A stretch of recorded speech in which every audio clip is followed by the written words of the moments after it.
কাঠের পোলটার কি অবস্থা, পুরো ভেঙে গেছে, বন্ধই ছিল।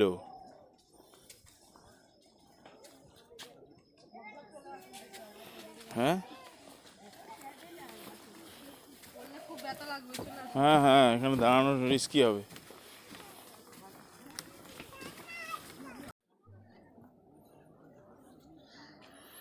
ঘন অরণ্য,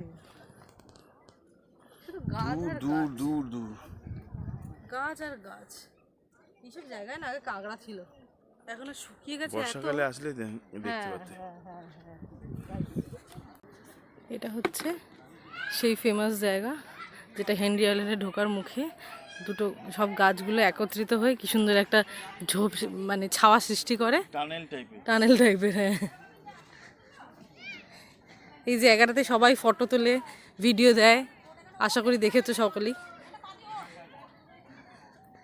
দিয়ে এখান থেকে ক্রস করলেই পুরো সুন্দর বিচ। লাল কাঁকড়া তো নেই, তবে ছোট পুটকি কাঁকড়া আছে, দেবো পারবো। ওই দেখো ওই দেখো, লাল কাঁকড়া বিচে লাল কাঁকড়া না পেলেও কাঁকড়া আছে। এই যে বিচটা সেই দূরে চলে গেছে, কারণ এখন বোধহয় জোয়ার নেই। যখন জোয়ার আসবে তখন জল আবার এই সামনে চলে আসবে। আর এইদিকে হচ্ছে এই ঘন জঙ্গল। জানি না সমুদ্রের ভয়েসটা ঠিক কতটা আসছে, যেহেতু এই এই বিচটা খুবই নির্জন টাইপের, তো সমুদ্রের আওয়াজটা জাস্ট সুন্দর লাগছে। ঝিনুক করানোর নেশাটা দেখো, যেন ছোট 5 বছরের বাচ্চা বেবি ঝিনুক করাচ্ছে।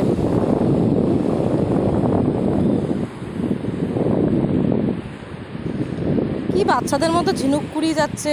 কালকেও বকখালি বিচ থেকে কটা কুড়িয়েছে, আবার এখন আমাকে কি ঝাড় দিচ্ছে, একটা প্যাকেট আনোনি কেন, একটা প্যাকেট আনোনি কেন। আমি ঝিনুক নিয়ে যেতাম, আমি বলছি গাড়িতে ডিকিতে আছে, বলছে এখানে তো আনতে হয়, এখানে আনলে আমি নেবো কী করে। আমি ভয় বলছি তুমি ধুয়ে আনো, আমি পকেটে নিচ্ছি, আমি পকেটে করেই নিয়ে যাবো তোমার জন্য ঝিনুক।